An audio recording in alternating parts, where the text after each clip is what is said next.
One of the commonest jokes about Asians in television comedy today is that they work too hard. Good evening, please. Ah, Ranjit, you're late. I thought you weren't coming. You've missed the first half of the session. I am working from 6 o'clock morning time until 2 o'clock afternoon time. Then I'm doing other job for garage, pumping the petrol. So, Asians work too hard. The implication is that they're probably taking away somebody else's job. Unless, that is, they're too busy scrounging off the dole. You're unemployed? Yes, please. And if they do work, they're probably too stupid to understand about trade unions. Everybody who works here has to join the union. Ah, so you are also a member of union? No. No, he doesn't work here. He's just the management. Oh. Now, you see, we operate a closed shop. Shop? Is this not a factory? Oh, yes, it is. It's just an expression we use. It's no good, Paddy. She comes from overseas. She doesn't understand the way we talk.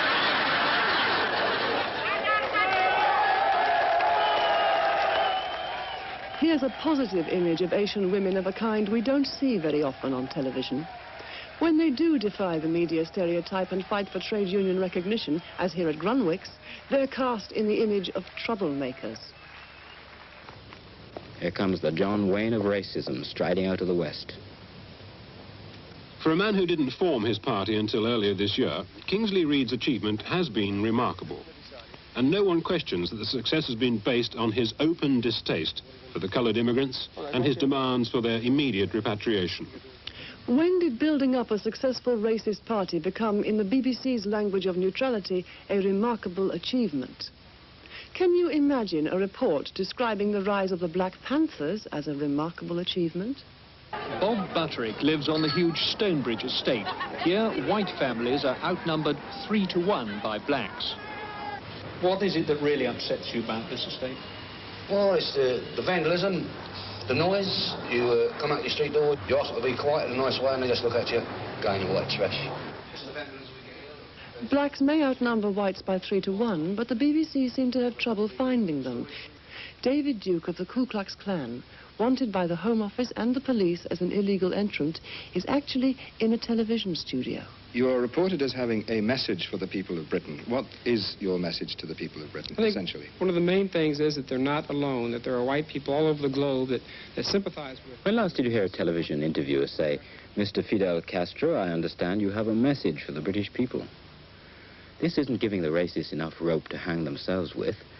It's allowing them to get away with murder, and all the time in the name of balance and good journalism. We take a penetrating look at racism on television, using the BBC as an example, tonight on Alternative Views. The centerpiece of our program, Racism on Television, featuring a British documentary and an interview with the man who produced and directed it. Could you tell us a little bit about the circumstances in which this videotape was made? Yes, we started work on this, in fact, way back in about 1978. And at that time, on both BBC and ITV, our main networks in Britain, racists were starting to be given more and more airtime and being given more and more credibility for a variety of reasons, but mainly because they basically produce fairly controversial television. And that, if quotes, liberal mainstream television thought that they could contain racists. They thought they could bring them in, present their views, criticize them in a sort of way, but it would present an appetite to increase the controversy over their programs. We were very, very worried about that because they were giving more and more inflated importance and significance. And certainly the credibility of British television is very, very high. So when certain views are presented on television, it rubs off on them. Those views are substantiated and credibilized.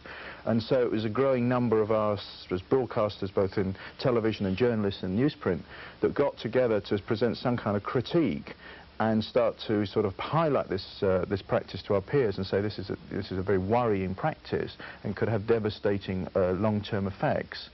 In the short term, we didn't get very far. I mean, it's the sort of, if you like, smug arrogance amongst our peers that they were beyond criticism, if you like. Oh, it's like the networks here, really. Sure, and present us with a lot of problems. So in the end, we decided to apply for the one access spot that there is on BBC. It's called Open Door, and basically you write in, you get in a long queue of people because it's only half an hour, goes out at 11:30, or did that at that time on a Sunday. And how frequently? Once a week? Once a week, and got in the queue, and fortunately we had members and sympathisers within that open community programme unit, so we got a little leg up.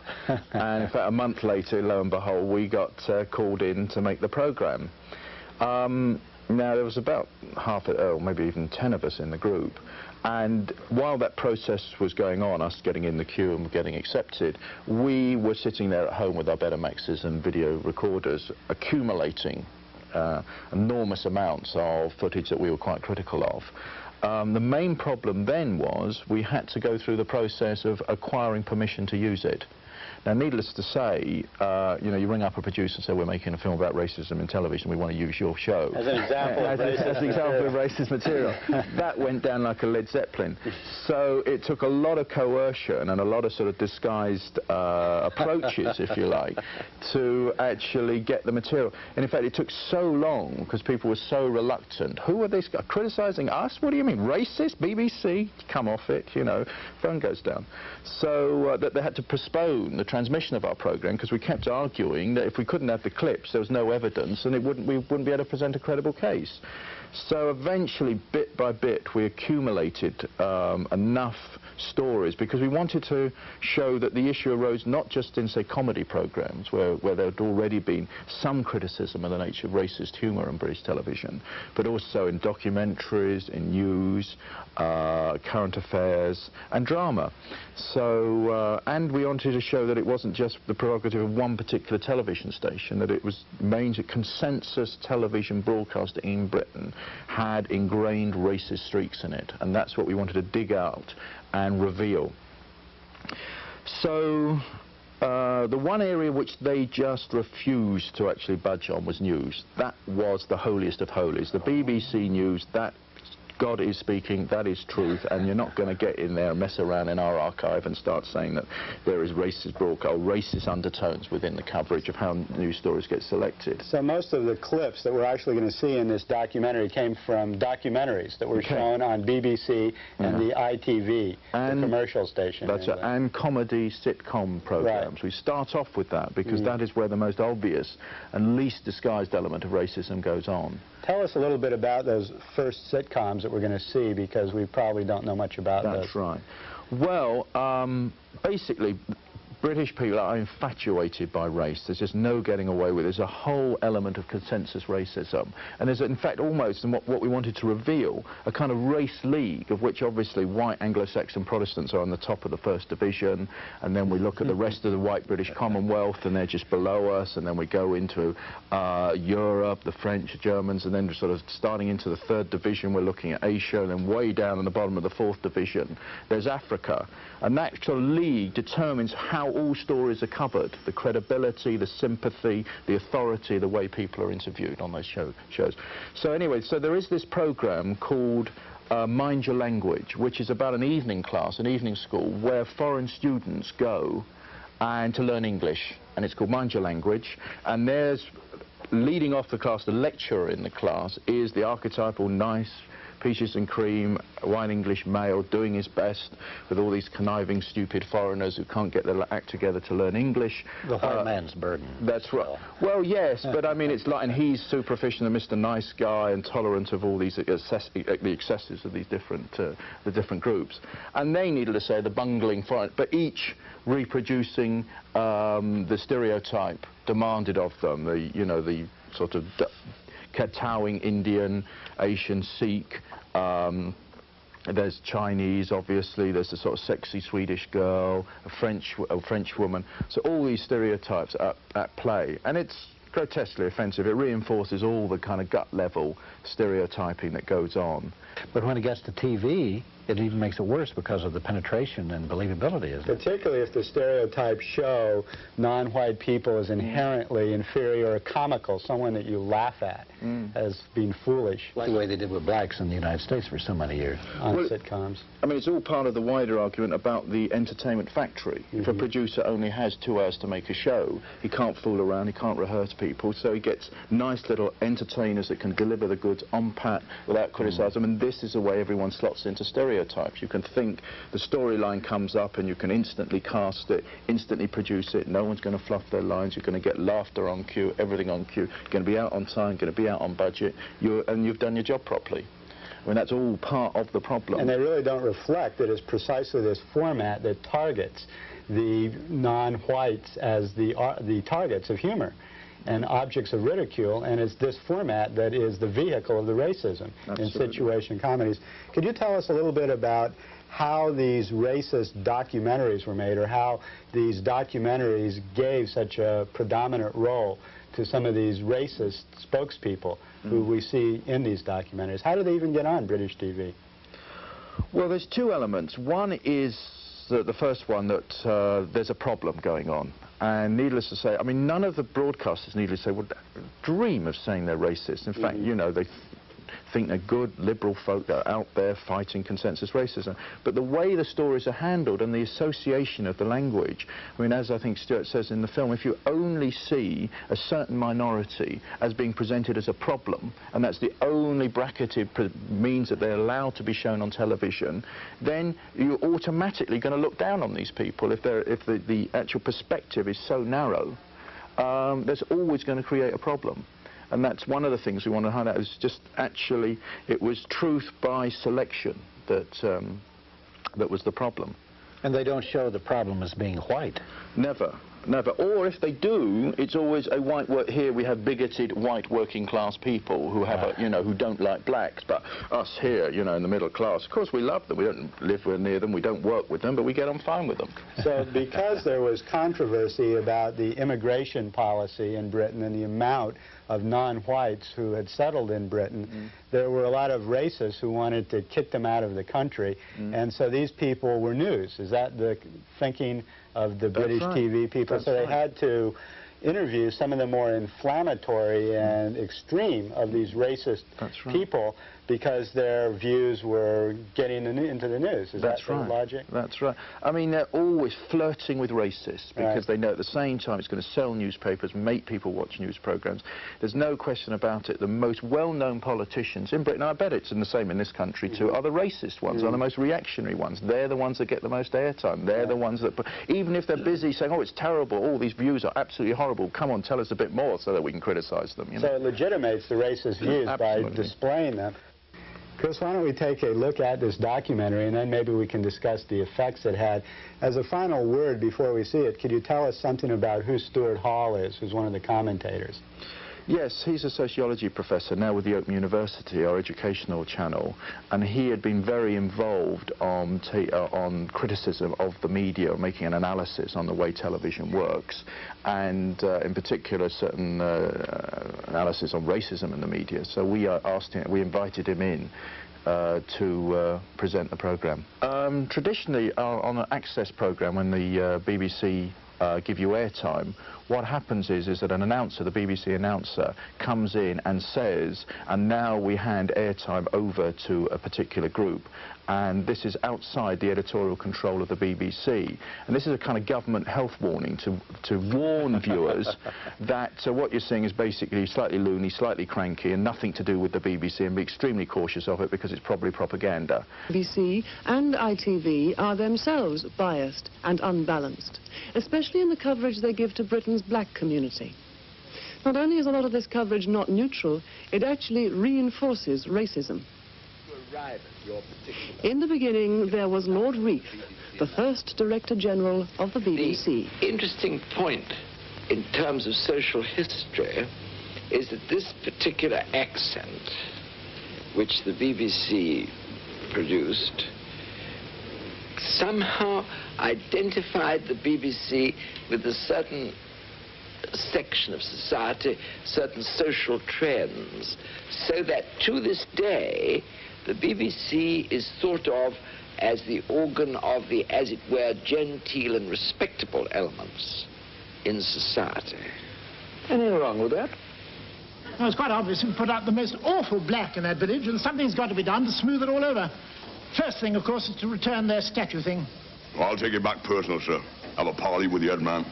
I've got a sort of knacker talking to these native wallers. Get on with that pantering, you prize-eating Burke.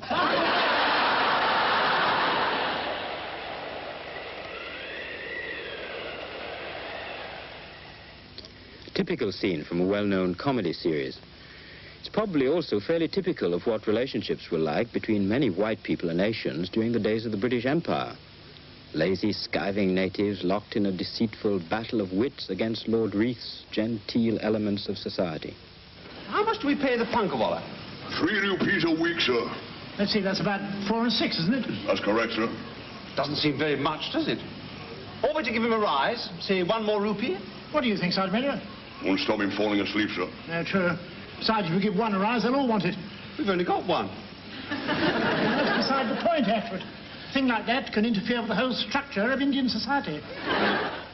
You may think it's a good thing the British are able to laugh at their own past, but the British Empire was no joke for those on the receiving end. It's because of the poverty the empire left behind that so many Asians and West Indians accepted invitations to come here after the war for work. So it's a bit of a turn-up for the books that one of the commonest jokes about Asians in television comedy today is that they work too hard. Good evening, please. Ah, Ranjit, you're late. I thought you weren't coming. You've missed the first half of the session. 1,000 apologies, but I'm falling asleep on the underground tube. I'm working from 6 o'clock morning time until 2 o'clock afternoon time. Then I'm doing other job for garage, pumping the petrol until 6 o'clock evening time. Well, even for allowing for the time you spend here, you could still have 8 hours sleep. Oh, no. When I'm leaving here, I'm working in public house until after the midnight. I think you're overdoing it, Ranjit. All work and no play makes Jack a dull boy. This Jack, is he having 3 jobs also? So, Asians work too hard. The implication is that they're probably taking away somebody else's job. Unless, that is, they're too busy scrounging off the dole. You're unemployed? Yes, please. Only 1 day a week I'm working. What do you do then? I'm going to the unemployment exchange for to be collecting my money. Oh, blimey. I get more money for not being working than when I'm working. And if they do work, they're probably too stupid to understand about trade unions. Anybody who works here has to join the union. Ah, so you are also a member of union? No. No, he doesn't work here. He's just the management. What? No, you see, we operate a closed shop. Shop? Is this not a factory? Oh, yes, it is. It's just an expression we use. It's no good, Paddy. She comes from overseas. She doesn't understand the way we talk.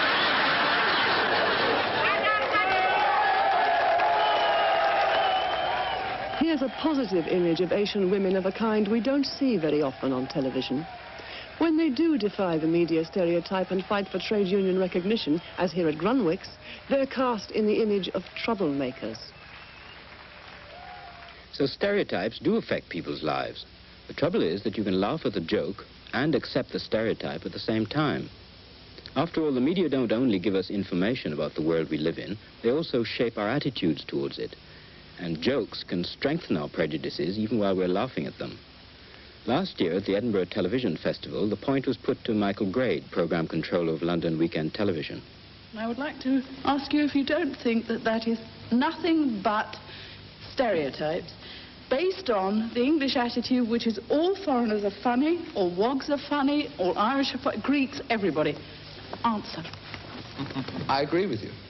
I suppose any of you have a spare room, do you? It would give me much pleasure for you to share my humble house. But unfortunately, my cousin and his family, and also his cousin and his family, is staying with me. You got 2 families, both living in one house? 2 families, both living in one room. I don't think that series is socially damaging. I hope it isn't, otherwise we really oughtn't to be doing it. But I think that what people get out of that is a lot of enjoyment. I don't think it's at the expense of the characters. I think there is a multiracial community working in that classroom at some level which is enjoyable, which may make people who are not members of any of those racial minorities friendlier towards the races that they see portrayed there, without saying, when they meet an Indian in the street, oh, he always talks like that and he's funny because he wears a turban. Well, in the cosy atmosphere of Edinburgh, the television professionals may think ethnic humor about blacks who work too hard, scrounge off the dole and live two families in a room is just entertainment. The fact remains that in Britain today, this is what most white people believe about blacks. And the fact that television is always making jokes about it makes them feel justified in despising black people. The comedy makes it okay, natural, acceptable. If you think this is an exaggeration, look at the way exactly the same attitudes dominate the outlook of serious television documentary makers when they deal with what they like to call racial problems. For instance, when Philip Tibbenham and the Tonight team went down to darkest Blackburn, they made a joke about blacks and overcrowding, the starting point of their investigation. Predictably, the Asian populations drifted into its own ghetto, sprawling on either side of a long road called Whalley Range. The standing local joke is for bus drivers to announce it as the Khyber Pass. But part of the problem in Blackburn is that some immigrants are on the move. This used to be a solid immigrant area, but it's been demolished under a slum clearance program. That's meant that some Asians have spilt over into adjacent white working-class areas, and there are those who don't like it one bit. This Tonight report and Mind Your Language both start from the same assumption. The problem isn't the hostility which Asians face when they move out of the ghetto, but the fact that they're spilling out into adjacent white working-class neighborhoods. Blackburn's problem is that some immigrants are on the move. In political terms, it led to something quite startling for Blackburn. At the recent local elections in St Thomas's ward, normally regarded as totally safe for Labour, John Kingsley Reid, chairman of the ultra-right-wing National Party, came top of the poll. Here comes the John Wayne of racism striding out of the West. For a man who didn't form his party until earlier this year, Kingsley Reid's achievement has been remarkable. And no one questions that the success has been based on his open distaste for the coloured immigrants and his demands for their immediate repatriation. When did building up a successful racist party become, in the BBC's language of neutrality, a remarkable achievement? Can you imagine a report describing the rise of the Black Panthers as a remarkable achievement? Still, the cameras don't leave us in much doubt where Blackburn and Mr. Reid are concerned. Here he is again, shown as a respectable politician hard at work in his front room. And he has a story to tell our reporter. I've got many and many complaints about immigrants taking the toilets out and actually parcelling up their excreta, etc., and sticking it in the back alleys. Here, the freedom of the air is the freedom to allow unsubstantiated racist slander to pour out from the screen over the audience. Now Mr. Reid has the reporter's ear. It's an intimate little scene. The attention he's getting from the reporter lends what he's saying credibility. When last did you see a black person on television getting this undivided attention? Still, as every good BBC reporter knows, when racist allegations become too strong, even they have to counter them. Now, there are lots of disturbing things about this whole Blackburn situation. For example, we asked the local council if they'd investigate the allegations of smashed toilets and pipes blocked by offal. And after a thorough search, the health department came back with the answer that there's not a shred of evidence to support either of the stories. I suppose, strictly speaking, this is the famous BBC balance and impartiality in action. Current affairs programs aren't supposed to express a viewpoint. They have to be impartial. And when the allegations in that Blackburn program got too outrageous, the reporter did tell us there wasn't a shred of evidence to support them. But formal balance is one thing, and the impression which strong images make is another. This isn't an accusation against a particular reporter. It's a question of how the media as a whole work, and of how television works on the audience. Those last extracts, we had vicious allegations against blacks made in a confidential and authoritative way, and denials tentatively made later by a reporter stumbling up a back street in Blackburn. Which do you think made the stronger, more memorable impact? Even Philip Tibbenham had to admit. But the fact is that the Kingsley Reid version has already gone into the mythology of Blackburn. Hundreds, maybe thousands of people actually believe that it's true.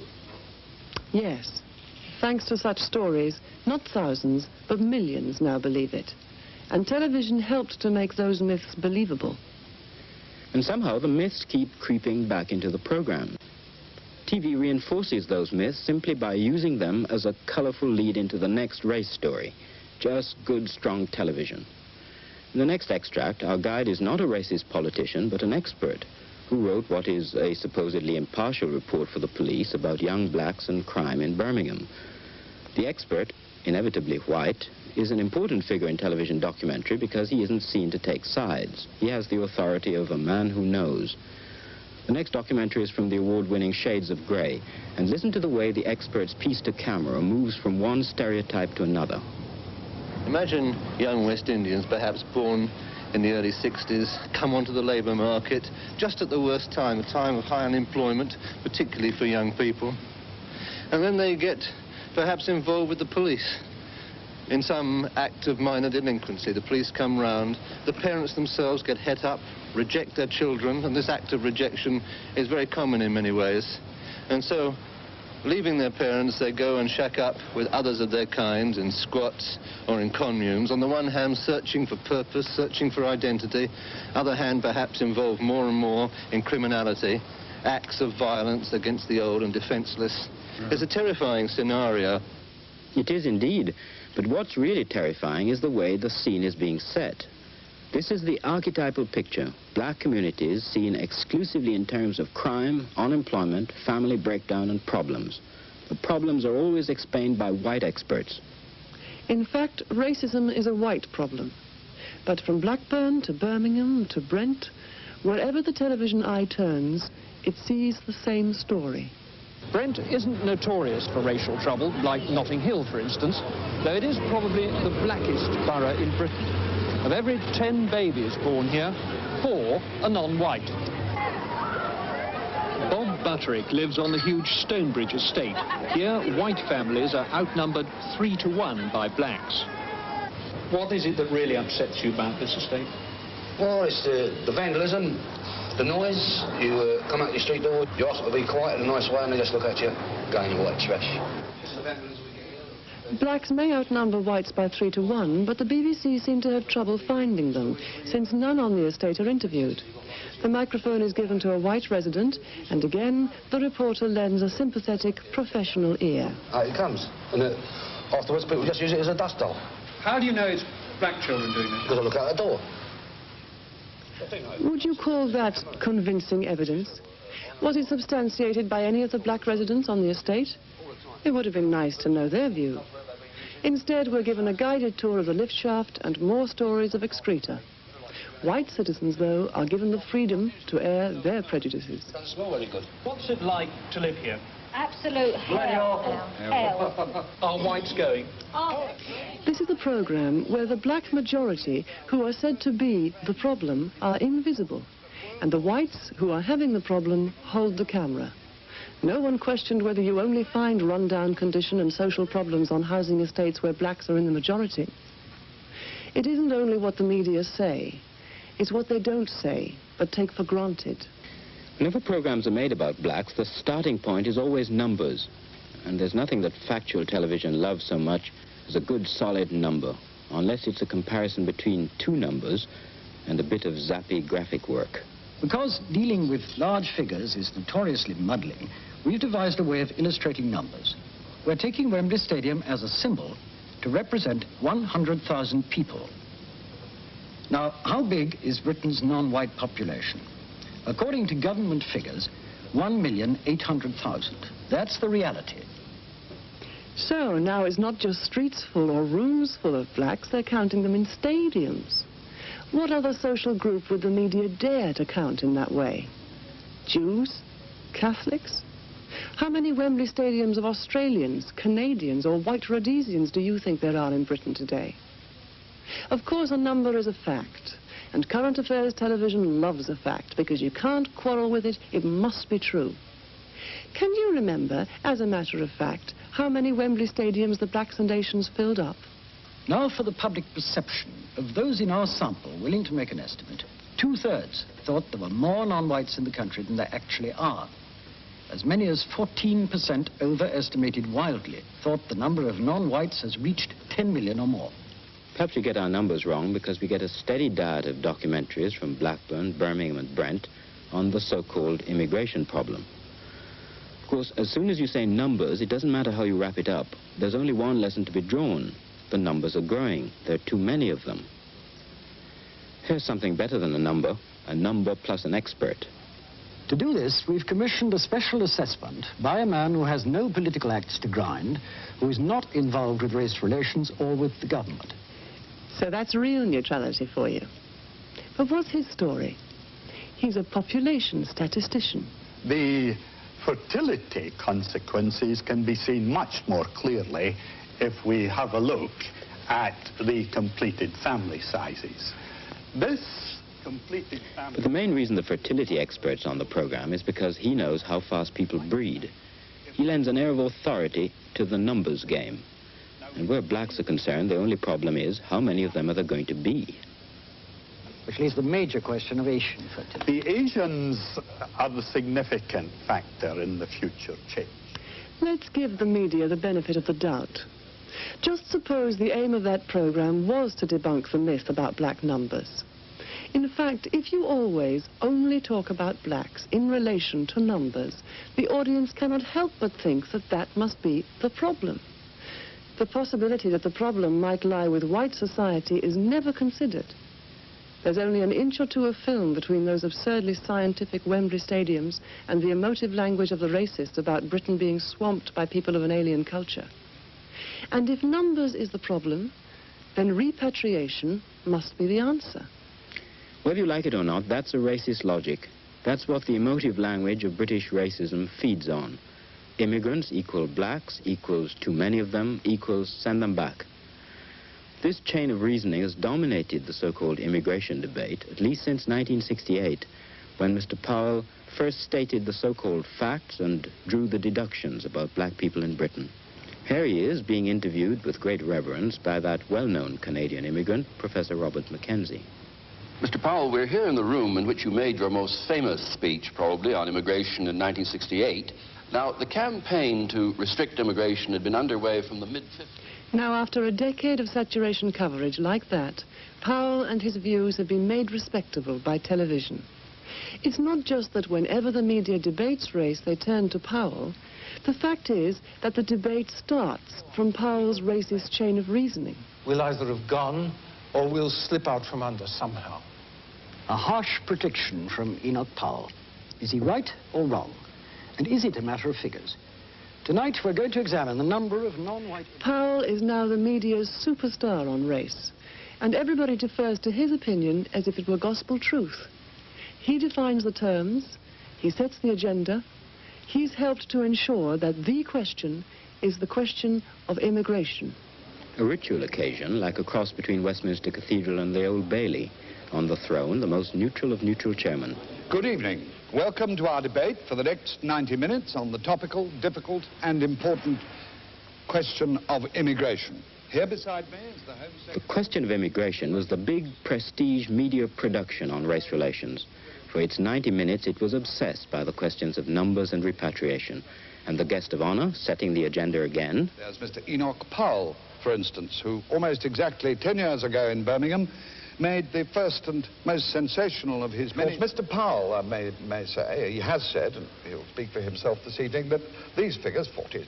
Let me put a point to you on which Mr. Enoch Powell is certain, and he may be able to follow it up later. He has said many times, so long as there is in this country a large new Commonwealth population, and it's what Mr. Powell is saying, yes. Forget about these numbers of trickled people coming in and whether they're wives and so on. The fact is you're going to get immigration going on as long as you've got a big immigrant population. How would you reduce the numbers from being far too many to being very much less?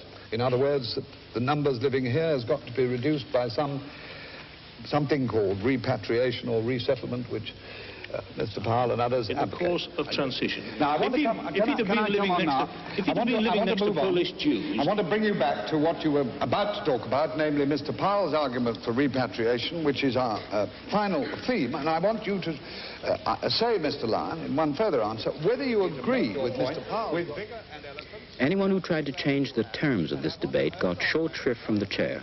Hold on a moment. Hold on a moment, will you please? Hold on a moment. You are Councillor Walker? That's right. And where do you come from? Camden. And would you please say what you have to say? So I would love to. You haven't given us a chance. I can't. There are a lot more people in this room can all speak at once. Certainly, but you have taken the front bench rather preponderantly. That was what you were told would happen. You shouldn't have come if you wanted to hold the floor yourself all the time. I'm not wanting to. Okay, go ahead, Mr. Walker. For free speech. As soon as you start defining black issues in terms of numbers and repatriation, you play straight into the hands of extremist racist groups with their solution of forced repatriation. And in recent months, the media has given increasing airtime to these racist groups. This is a change in BBC policy from the days of Sir Hugh Green. He said the BBC couldn't be neutral between racism and anti-racism. The present chairman of the BBC, Sir Michael Swan, thinks otherwise. I believe it is vital to display the rhetoric of the National Front. Who knows, exposure may even persuade them to alter their tune. What he's really saying is that extreme racists have become part of balance, an acceptable point of view within the spectrum of political opinions. Can you imagine the media displaying the rhetoric of, say, black revolutionaries on the grounds that exposure may even persuade them to change their tune? Well, displaying the rhetoric of the National Front has now become a respectable studio chat between two white equals, allowing the racists to spell out their propaganda to millions. You have a plan, which you've already mentioned to me, and this comes out of your policy document, of advising the repatriation, I'm quoting now, by the most humane means possible of those coloured immigrants already here, together with their descendants and dependents. Yes. How many people is that? There was no challenge there on what forcible repatriation actually means. How far away is this from a balanced discussion on whether to repatriate people by air or by sea? That interview continued in the same cosy vein, with Webster of the National Front reminiscing unchallenged about his Nazi past. This next interview hardly exposes the rhetoric of racism any better. David Duke of the Ku Klux Klan, wanted by the Home Office and the police as an illegal entrant, is actually in a television studio. You are reported as having a message for the people of Britain. What is your message to the people of Britain, essentially? One of the main things is that they're not alone, that there are white people all over the globe that sympathize with. When last did you hear a television interviewer say, "Mr. Fidel Castro, I understand you have a message for the British people"? This isn't giving the racists enough rope to hang themselves with. It's allowing them to get away with murder, and all the time in the name of balance and good journalism. In the name of balance, the stronger racism becomes, the more airtime it gets. And in the name of balance, whatever that term may mean, you'd expect them to give equal treatment to the anti-racists. So take a look at these extracts from one of the few reports about the Anti-Nazi League, Britain's biggest anti-racist umbrella organization. Using all the tricks of the advertising trade, the message of the League is, anti-racism is good for you.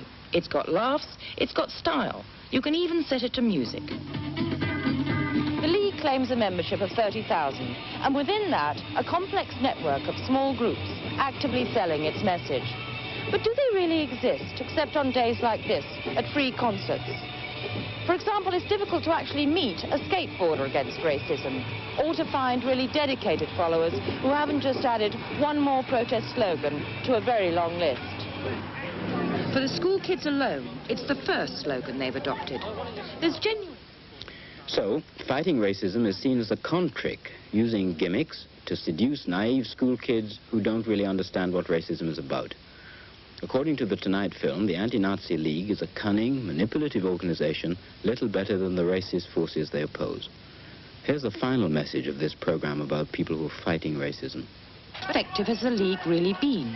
At a time when electoral support for the National Front has declined, violent racial hatred is increasing.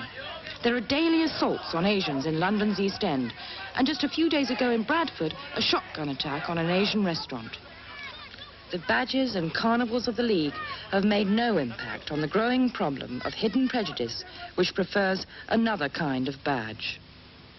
This film story works to make the Anti-Nazi League ineffective. And even with racism on the increase, there's little coverage of any other anti-racist organizations, the ones run by blacks for themselves, for example. We'd like to show you one more piece of humbug from the BBC's film about the Anti-Nazi League. But the League does boast of support we know it doesn't have. Its most controversial campaign is to get the National Front banned from television screens, and the League claims widespread support amongst broadcasting staff. As a matter of record, Sally Hardcastle apart, a growing number of media workers are opposed to the National Front getting free airtime. And the report was wrong about the campaign, which is not to keep the National Front off the air, but against the kind of uncritical coverage we've seen earlier. The executive of the National Union of Journalists has come out strongly against the Pull the Plugs campaign, calling it censorship. Well, let's talk about censorship. The BBC have effectively tried to censor the program we're making today. The corporation's news department has denied us access to any of their material. Independent television news and many commercial companies have been similarly obstructive. Why this interference? Here's what the BBC's head of news, Alan Prothero, said about the issue at a committee meeting of news and current affairs editors. Why should an organisation, the Campaign Against Racism in the Media, which might well accuse myself and my staff of racism, be given privileged treatment? Why indeed? But is it a privilege to try and deal in a half an hour with literally thousands of hours of television broadcast each year? And who's really privileged when the news is above criticism? Here's the justification of the ban given us by the BBC's chairman, Sir Michael Swan. We are not prepared to release news film to fulfil an avowedly partial purpose unless we are totally reassured about the context and form in which it is to be used. Our concern in this program is that the unavowedly but dangerously partial attitudes of the BBC should not be placed above suspicion. Racism has never been put in a critical context by the media in this country. When it comes to fighting racism, the media are part of the problem. They perpetuate myths and stereotypes about black people. They lie by omission, distortion, and selection. They give racists inflated importance and respectability. But what does all this mean to you? The most important thing we're saying is don't trust the media. Don't take television, the press, radio at face value, and above all, don't take them sitting down. The campaign against racism in the media is made up of people who work in the press and broadcasting, but the media are too important to be left to the professionals. You can do something about the media, and you can get your voice heard, especially if it's organized. If you want to know how the campaign against racism in the media is organizing, here's our address. Campaign Against Racism in the Media, P.O. Box 50, London, N1. It seems tragic and ironic that we, as broadcasters and journalists, have had to go through the back door of Open Door to make this program. In this half-hour program, we haven't even touched on foreign coverage, the whiter-than-white coverage of the police, the employment of blacks in television, black culture, or news bias in press and TV. We believe these issues should be raised in mainstream television programs. But will they be? Because this is where we hand editorial control back to the BBC.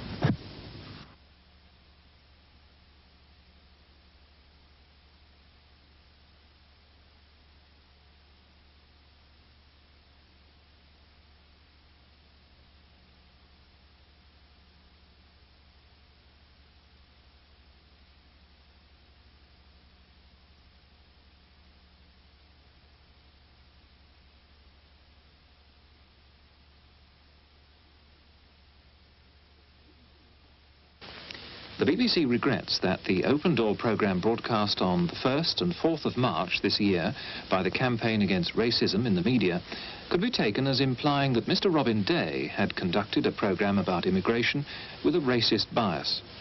The BBC considers that any such implication would be wholly unjustified. The BBC also regrets that the Open Door programme could similarly be taken to mean that Mr. Ludovic Kennedy had conducted an interview with a National Front spokesman with a racist bias, and that a number of others named had presented programmes with a similar bias. The BBC wishes to dissociate itself from any such suggestions, which it considers to be entirely without foundation.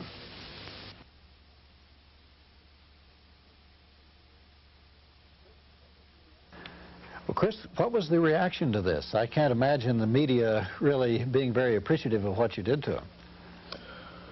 No, but we wanted to keep it within the bounds of reason, and we hoped we could goad our peers into actually having an open debate about it. I mean, the television is never criticised. They absolutely believe their right to criticise others, but when the spotlight is turned on them, wow, you know, it really was a question of investigation of an organisation above suspicion. I mean, that's the BBC. There was, at one level, absolute outrage. The sequence with Robin Day, who was chairing the debate, that major debate on immigration, who it must be explained is the equivalent of Walter Cronkite. He's now been knighted, he's Sir Robin Day. He was outraged, and he wrote to the head of the BBC, he insisted his lawyers come and see it, and for days afterwards, barristers and lawyers, in fact, their bill for looking at this tape was more than the cost of making the film in the first place. And then to placate the guy, because there was nothing the BBC could say, this is an access programme, you know, it's not under our editorial control, so that at the very end, the announcement that's made by the continuity announcer sort of decrying the criticism, saying that he was racist, that he wrote and insisted that they broadcast. So even Robin Day, who has a show every night, who presents his views nationwide, you know, still insisted on the right of reply after our little kind of pea shooters against the machine gunnists programme. After that, the BBC suddenly decided that they had that the programme had joint copyright over it. So and they'd never used their right of veto before, but they suddenly decided this time they weren't going to let us have our own programme back, because one of the things we made the programme for was not only to show it on the access spot, but was to use it in groups, in classrooms, and have the television showing as a shop window so people could use the programme subsequently. Well, needless to say, the BBC wasn't too anxious for this programme to be shown in schools and various other places. So after a lot of argy-bargy, and this went on for months, which was very unfortunate for us because all the interest that had been gained through showing it was cooling off. And they decided that we could show this programme as long as we could have this programme as long as we only showed it to members of our own group. So we, you know, like, well, our group have made this, we're fairly familiar with this programme, and though we like ourselves, we didn't have plans of watching it every morning when we got up. So we made a big play of this on our flyers. So we said the only way you can see this programme, the BBC's banned, is by joining our organisation, you see. So, which you can use it as a recruitment. That's right, which you can do for free. And in fact, a racist organisation got hold of this and wrote to the BBC saying, do you know what this group are doing with this programme? They're not actually showing it to themselves, they're actually allowing other people to see it. So we got into this whole correspondence with the BBC about, you know, are you showing it? So we said we'll raise it at our national convention that somebody's shown this to somebody not in our group and it must stop henceforth. The BBC are getting very, very cross about this. Well, you can go back and tell them it's being seen on public access here in the United States in various places. And we'll proliferate it as much as we can, too. Excellent. Well, thank you for being with us. Pleasure. And bring back any more tapes you have whenever you can. Will do. Will do.